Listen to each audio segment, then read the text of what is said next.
listening to the Identity at the Center podcast. This is the show that talks about identity and access management and making sure you know who has access to what. Let's get started.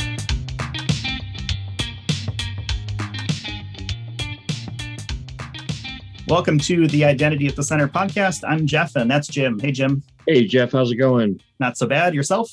Good. I was listening to our show the other day for the first time in a while. I mean, I don't listen to every episode, right? I'm on every episode, but I don't like to listen to my own voice. I think a lot of people have that aversion.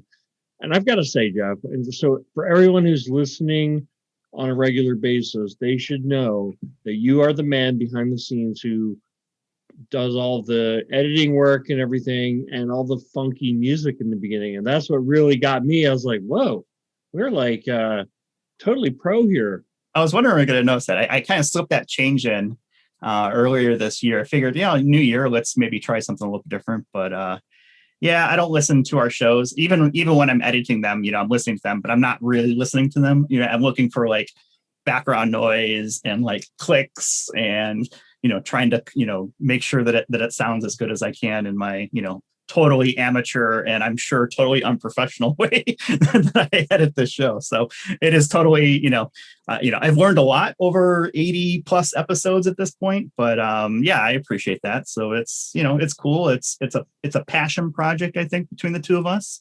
Right. Just kind of started and, here we are several months and dozens of episodes later. Well, the other day I said to somebody, we were on a call together, and I said, yeah, this is my favorite part of the job. And you reminded me it's not really part of the job.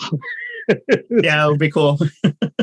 Yeah, it's definitely, we do have day jobs. We don't really talk about it too much, but yeah, we do, IAM strategy and assessments and things like that. But yeah, we don't do sponsors either. So it's going to be kind of hard to turn this into, a paying gig without sponsorship, I guess. And I don't know if that's where I want to go with it. We're still waiting for that call from Spotify, that $1 million check. Right. Well, I guess if you're interested in sponsoring, right, feel free to get in touch if it makes sense.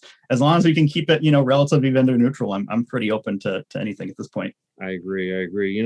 What's really been great, though, has been the feedback from our listeners, and somebody that we're having on today is a listener of the show, and we've been in contact with, and he's somebody who puts out a lot of content himself. So, Jeff, I'll pass it back to you to do the introduction, but I think it's really cool that, our listeners are reaching out, and there are people who are active IAM practitioners as well. Yeah, it is super cool, and, super pumped to actually have Carlos on the show. We'll get to him in a second here. He wrote an article that touched around, how to build a successful IAM program, and it was on enterprisesecuritymag.com.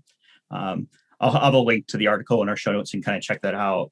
And part of that article touched on managing organizational change, which I thought was interesting and is something that sometimes gets overlooked, right, when we're developing programs and kind of getting things out and then into the real world. So without further ado, why don't we bring on the author of that article?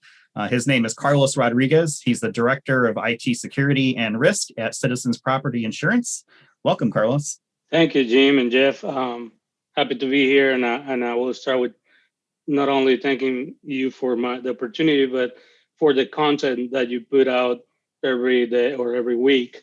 Been listening for about a year. So I appreciate it on behalf of our community. Oh, well, thank you so much. I feel like this deserves like a, long-time listener, first-time caller. If you like exactly. the radio tropes, but that's really cool. And excited to have you here because I really want to get into that whole topic of the change management. But if you've been listening, right, you probably know the first question, which is, how did you get into the IAM space or the InfoSec area? Is it something that chose you, or did you choose it? I think we chose each other. Honestly, I grew up on the help desk rank like many, and part of that usually involved provisioning and deprovisioning user, from a execution point of view, and building a few processes. But from there, I got engaged with third-party access or remote access from a security point of view, from firewalls and what have you, concentrators. Then kept growing into more of leadership roles, driving strategies for access as a whole, in different organizations.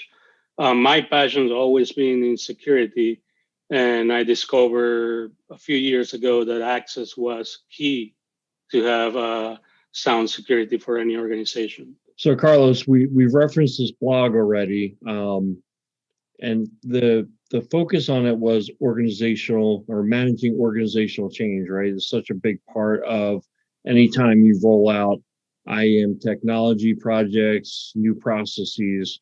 The amount of impact they have on people and managing that impact is really key to the success of your initiative. So tell us about the blog. Tell us about what your perspective is on change management. Sure. So identity and access management is a broad topic. It's a program.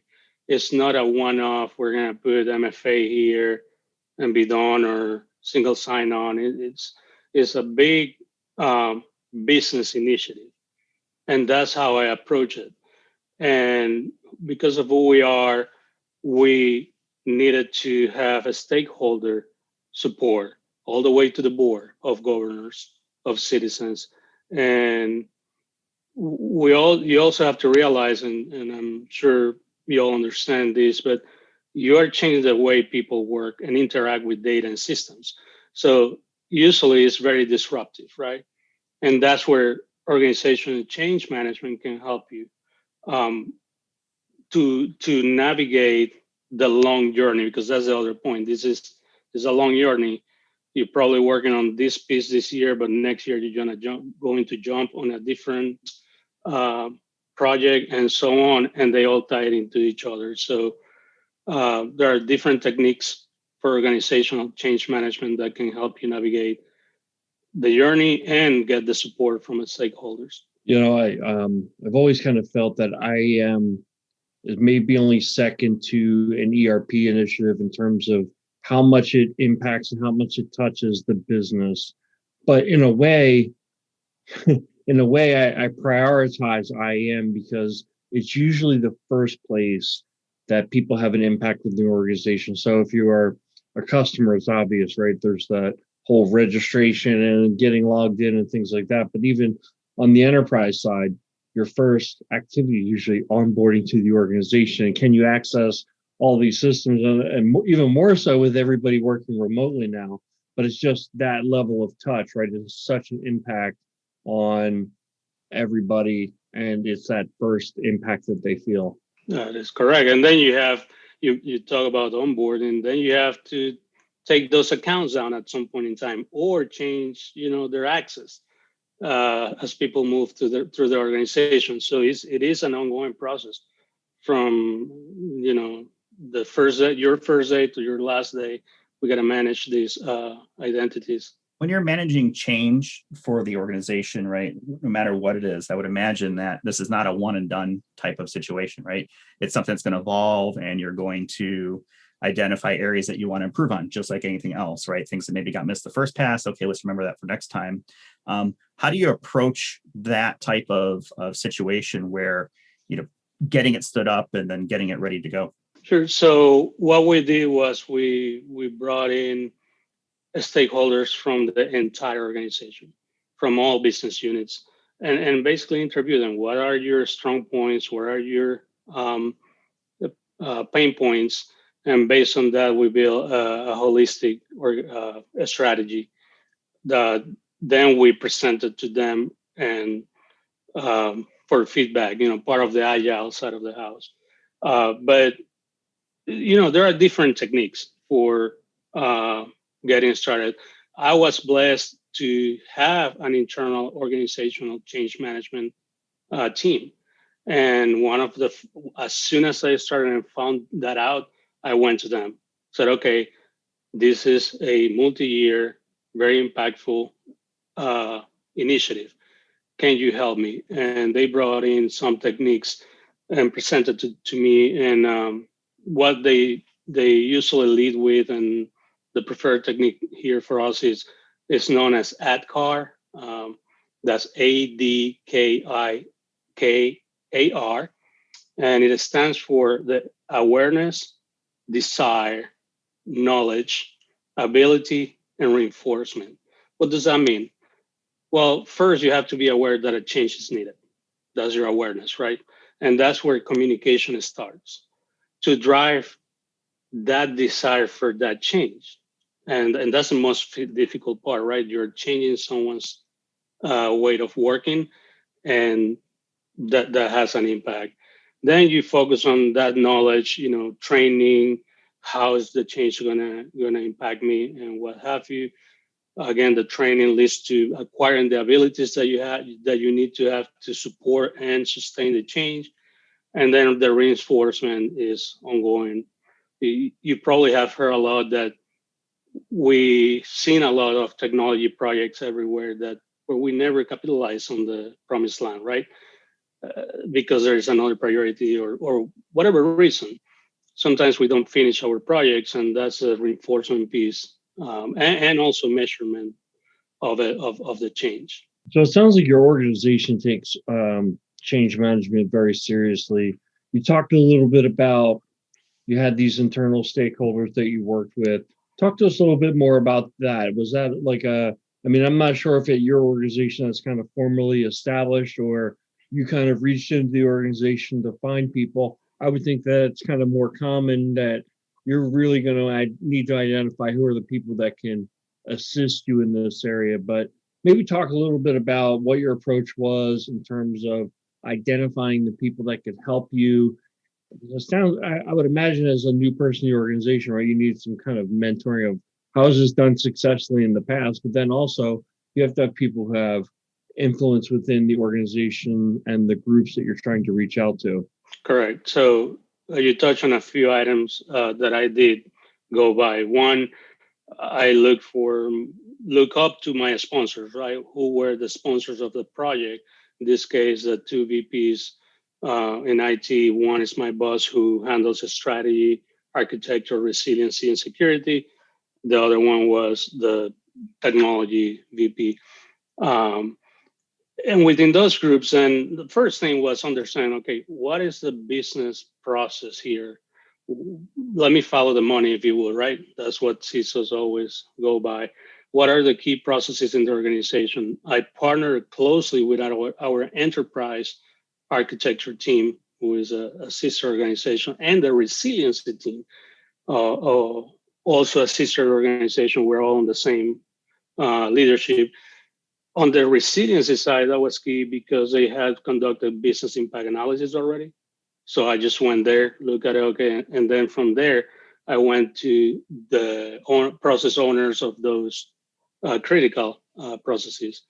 We just as a little bit of background, because I didn't mention this earlier, Citizens is the insurance provider of last resort in the state of Florida.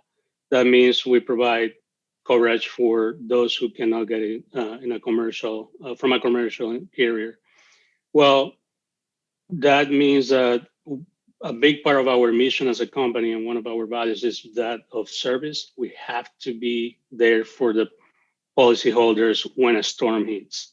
We actually have to be on ground zero 48 hours after that of the event. So one of the key processes for us is boarding the independent adjusters that go assess the damage of the storms, right? And that's one team I went to. We don't have a sales force internally. Pretty much we work a lot of with brokers and agents, right? That's another key stakeholders. Then we have policyholders, and then our internal users. So through all of these business impact analysis and my partnership with enterprise architecture, I identified those key stakeholders and then brought them in for the conversations. What happens if you're talking with the stakeholders and you get a real stick in the mud? Someone who might be difficult. Have you encountered that? And if so, is that something, what are some of the tips or tricks you might have for the folks who are listening when that will happen? Not if, when. Right. So, well, first understand that change is a long process, right? Studies have shown that organizational change really sticks after 3 years, give or take. So there is a concept known as the change curve, which visualize how this process goes, right? So you're a status quo for a while, right? Everything is going well, and then there's change. You introduce a change, right? At that point in time, what happens is exactly what you described, Jeff. Is denial. Why are you doing this to me? In fact, why? I also usually people also take a self denial type of deal. Why am I not taking on this and that type of deal? So then that sort of quos start going down, right, on the curve. Then there is a little bit of a valley at the bottom, and that is when there's doubt and confusion and uncertainty. And that's where I'm looking for what's in it for me. That's a big piece of the change process. Is we're all looking on what's in it for me, and that's me as a leader. That's what I need to communicate, because what you want to do is on that valley, you want to get out of that valley as soon as possible. You don't want to stay there long. And one of the books of my favorite books is called Peaks and Valley. Actually, there's a key question that they ask there in this situation, which is what's the truth in this situation? And so I help people understand that if as much as I can. I partner with at that point with my sponsors and other people that had more time in the organization to understand the other side, because I was dealing with people I didn't know for the most part. So before each conversation, I would prepare to with longer tenure people in the team to understand, okay, I'm going to have the conversation with this stakeholder. Tell me who he is, what's going on with this person, what is he looking for, or she is looking for. So then, once you start coming out of the valley, you go start going up to rationalize, to actually accept the change, and then you get to the reinforcement part of it. So, in short, I think I wanted to explain that process, but really you have to communicate what's in it for the person or for the business unit. Help them understand that, and part of what I do also is help them understand, uncover, and manage risk so they can make better decisions. Usually that works well. You mentioned using established relationships, and I'm curious of your thought on this. Is I've been involved in organizations where I've been there for a while, and okay, let's start an IAM program. And I've also worked with organizations where it didn't exist, and I was brought in to create that IAM program and didn't have the luxury of knowing anybody really, right? I'm this new person coming into the org, and have to stand up an effective IAM program without the benefit of any relationships. I see good and bad in that, because you're also not carrying baggage potentially from previous projects or previous expectations, those sorts of things. What is your thought around, do you think one is easier than the other? Are they about the same? What would you do if you were kind of dropped into and you had a choice? Would you go into a new org, or would you try to start it up, with the current org? Well, the way I would approach that is you are working with someone internally, right? I mean, you are a consultant coming in your case, and you're working with someone in the team, in the internal organization. That will be me. My role, my responsibility is to present those people to you so you can have those conversations. And that's what we did. That we worked with a third party consultant here, and that was my role. I was a coach, a quarterback. Let's bring claims, let's bring vendor management, let's bring legal, and I will brief the team, the consulting team. We're bringing these folks. We will give them a little bit of background, and then we really let the business guide the conversation. Tell me about your process. What matters to you? Because at the end of the day, as I mentioned earlier, this is a business initiative. This is not a technology project. And that's how we gain support from the board and everyone. And so you make them feel like we're listening to them, right? And, all the techniques around listening and reinforcement. And then when you present the results back, make sure they get feedback again, go through another iteration. And usually, they felt they were part of it. this is not IT or security working on a silo and telling us what to do. They actually are considering my input, and there's a lot of value to that. That's right. So, Jeff, I've got a new analogy that Carlos just gave me, which is that what makes a good IAM program manager? He or she is the quarterback, right? They make everybody else look like the star. But Carlos says you were kind of going through the peaks and valleys of change management. I couldn't help but draw the analogy to the 7 steps of grief. Yeah, very, very common. Denial. No, this can't be happening to me. But what was coming to mind as you're talking about that is, you're helping people accept this change. You talked a little bit earlier about the trainings that you wind up doing and things like that. And I think that, what came to mind, or what I was wondering was, what are like the forms of communication? How are you getting this out there? Are you, leveraging corporate email newsletters? Are you sending letter from the desk of the CEO? What were some of the techniques that you used to kind of communicate change to the organization? Yes, all of the above. So we have different ways to communicate because people are busy. So, we got to put the information out as much as we can. Obviously, there are certain very formal channels to communicate with the board and the executive team. We use those forms for that. I offer, and it was accepted, to the executive team to come talk to their leadership teams. And remember, boards, executive, these are 10 minutes conversation, right? 15 minutes, very short, to the point, and what's in it for me. So when I went to talk to claims, I modified my message to talk about the claims process and how this impacts that. When I went to talk to HR, I talk about, IGA and how the, HR system plays into provisioning and deprovisioning potentially, right?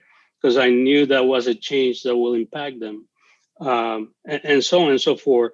That's at the business and high stakeholders level. Then we also wrote internal articles that came from our COO, who is my line of leadership. She is my boss's boss. So she put articles out there. My boss put articles. My department, my team put articles.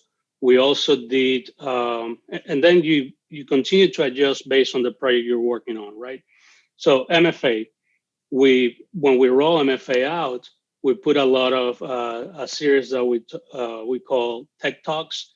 It's an open mic conference call, and with the technology people in there to answer questions, really brief 10 minutes overview, and then it's a Q&A. And those were a hit with the organization. We had somewhere between 5 and 10 with maybe 60 people average attending. That's that. We also have another venue, which is our Agile, all of our Agile ceremonies. One of them, for example, is Inspect and Adapt. Well, that's when we go and show people what we're doing and they give us feedback, because it's all about feedback. That's what we try to do. We collaborate a lot. We provide information, get feedback, make adjustments. So a lot of different ways to communicate, but it's about reinforcing the message. Well, I'm glad that you gave me that transition, right? We have enough time to kind of pick on another topic. And so in another one of your blog articles, you talked about Agile methodologies in IAM deployments. My question bluntly is, do you find that Agile works better than traditional waterfall approaches when it comes to IAM? I think really, I don't know. I know this is not the answer that we all like, but it depends on who you are. It depends on your organization. For us, we are still growing into the Agile transformation. We've been on the journey for about 3 to 4 years, which sounds like a long time, but for a transformation of that magnitude is actually early. So for us, we approach it with an agile mentality, but sometimes we may apply waterfall techniques depending on the magnitude of the project. For example, privilege access, we did a lot of waterfall there early on as we transitioned to being deployed and then agile after that. But for the most part, we work in sprints, 2 weeks of sprints where we try to release some sort of value to the organization. But while you get the infrastructure in place, it's more of a waterfall. So it's kind of a scrum fall for us in some cases. A scrum fall, I like that. So it sounds like there really is a place for a hybrid approach where you're not strictly agile, you're not strictly waterfall, but you take the right approach for whatever project or maybe even team, right, that you're engaging with. Have you found any particular mix that works really well, or is it truly figuring it out as you're kind of going through it with different personalities? It could be a project personality, or it could be a team personality, that sort of approach. There's a misconception or misunderstanding about Agile, and that I found that with my team. It's deploy fast. Well, it's not that really. It really has nothing to do or little to do with the speed. It has more to do really with delivering value. So with that said, our approach is in our security team and many of the IT organizations here, it's about releasing and getting feedback, right? Was this what you were looking for? Is this what you're looking for? So it's a constant engagement with the stakeholders, with the product owners, to make sure that we're delivering the value they are looking for. And because the other thing is there's a lot of competing priorities in any organization, as you know. And so you got to make sure that you are delivering value. If not, they're either going to not care much about what you're doing or shut down the project. So feedback is the key for that. We lean more towards agile to 2 weeks a sprint in our case. How do you defend the quality when it comes to moving with speed? Because I think that's typically one of the areas that a lot of organizations and project teams struggle with, is when you get into these heads down sprints and you're kind of running full speed. How do you make sure you don't run through a wall instead of maybe making sure that you ran through the door that was already there and you're not causing more havoc than you're creating solutions to? We from a security point of view, what we do is we try to provide the requirements as early on the Kanban portfolio Kanban as possible. There are different stages. So once the project is about to take off, we have a pretty solid SDLC checklist, and that's where we inject our IT security assessment tools that lists. So it does a lean risk analysis with what we know at that time, right? And it gives you an inherent risk that drives your controls. And we look at, okay, well, based on what you're telling me, we need these controls, and that give you a residual risk. So that was very well accepted. Was another change that was like, why are you doing this to me?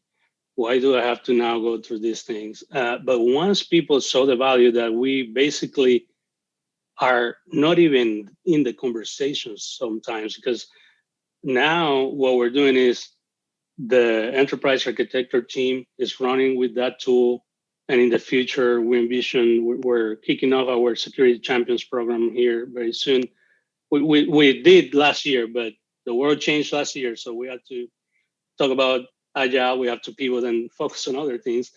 So we're about to resume that. And hopefully our security champions can take ownership of that. And the advantage is that they are part of the business units. And, we'll be more of security coaches. And they love that we basically provide the guidance, vision, requirements, and get out of the way. Now, that's actually what the follow-up question I was thinking of is, does this kind of change the role of the CISO in project delivery, especially when it comes to security projects? I hear you saying yes. I don't know if you're saying that because that's kind of the changing mindset that you have in terms of what that role ought to be, or if it has anything to do with the agile versus waterfall. What do you think of that? I think the main role of the CISO in any organization is to build and manage relationships and then provide a vision, provide guidance on risk management. And so our mission statement, I'm going to paraphrase it because we just redid it, but it's basically we're here to provide data and educate the business on risk so they make decisions. Security doesn't own risk. We manage it for the organization. We tell them here's the risk, here are alternatives to handling.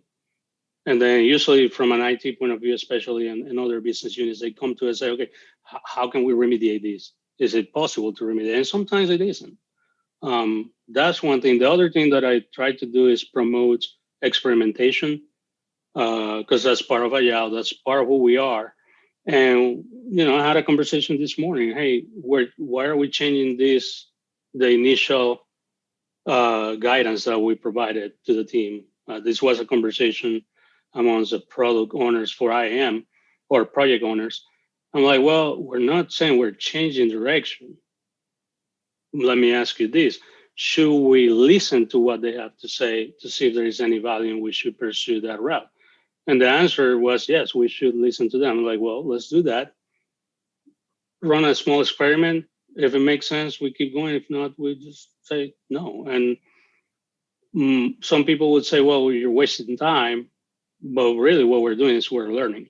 So that's the role of the CISO to me, is to manage relationship, encourage innovation and experimentation, obviously help the team manage risk.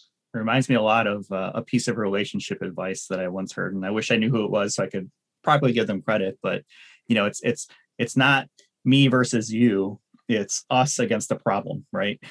And if you can bring in other parts of the organization and have them have a seat at the table and say, okay, well, here's what we're trying to solve for, right? Here's what we think. What do you think?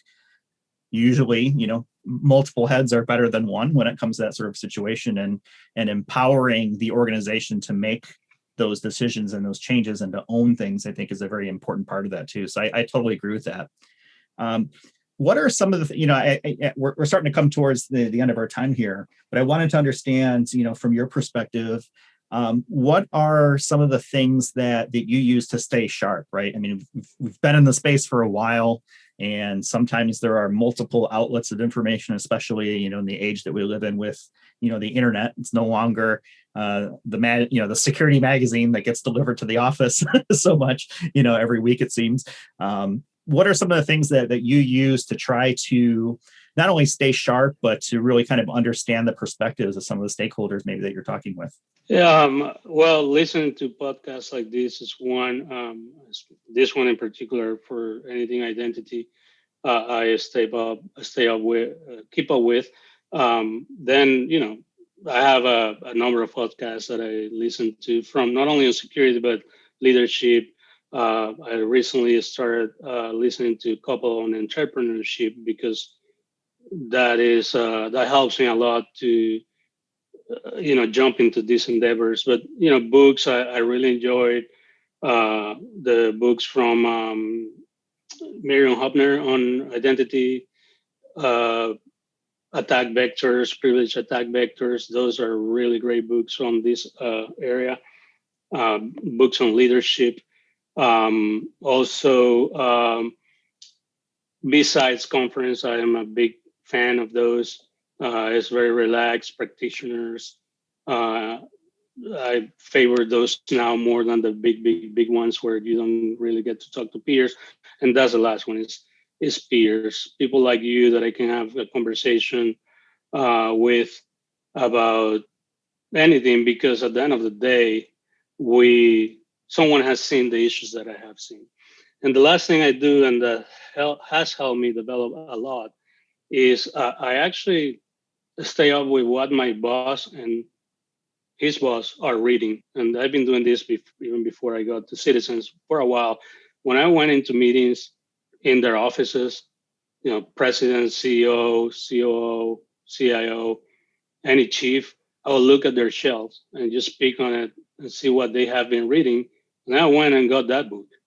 And because that helps me understand where they're coming from, what they're thinking about. It's been very helpful to me. I think that's a really great tip for folks that are out there, is to be able to understand the perspective that, the folks who are in positions, above from a leadership perspective, is to understand what is their point of view, because I think it's an opportunity to, reinforce what they're hearing or counter what they might be hearing from an information standpoint, especially, if there's something that maybe is counter to what you're trying to get done. So, I picture this back in the old days, right, is sneaking to an office and like peering through books and magazines on the desk and things like that to try and get, intelligence on what people are looking at, so you can kind of better understand the psychology of why they are the way they are.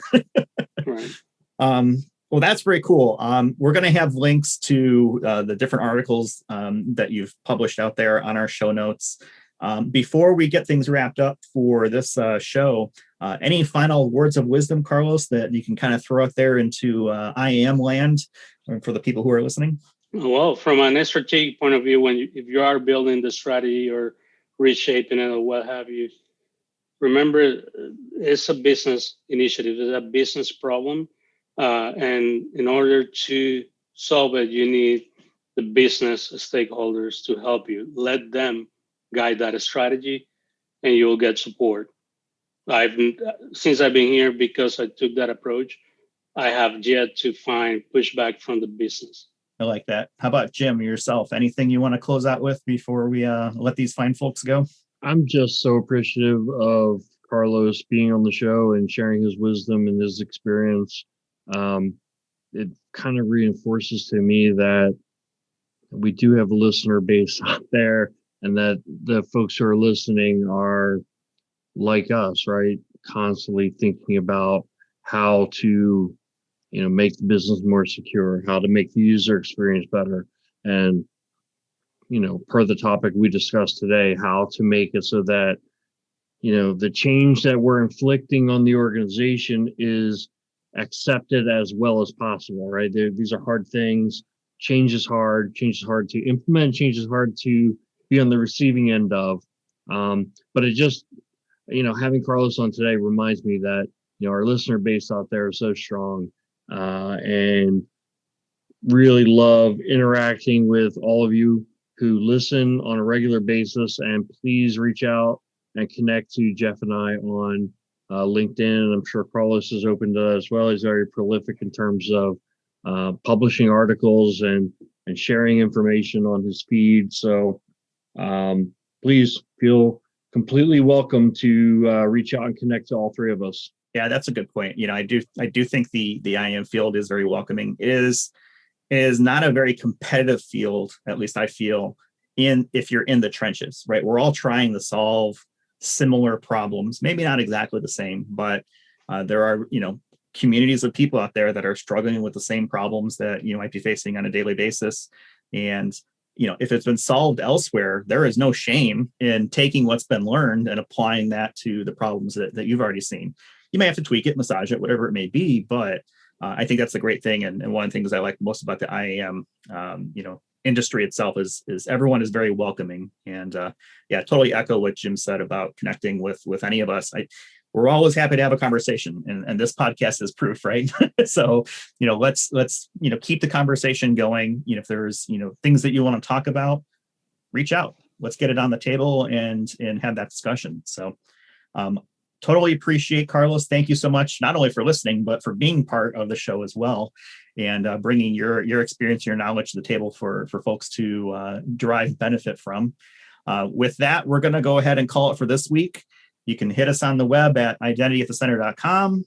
We're on Twitter at IDAC Podcast. There's going to be show notes that have the links to both of Carlos's writings, and links also to connect to any three of us from LinkedIn as well. So with that, we'll go ahead and close it out for this week. And thanks everyone for listening, and we'll talk with you all in the next one.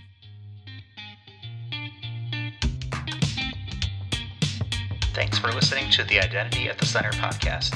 If you like what you heard, don't forget to subscribe and visit us on the web at identityatthecenter.com.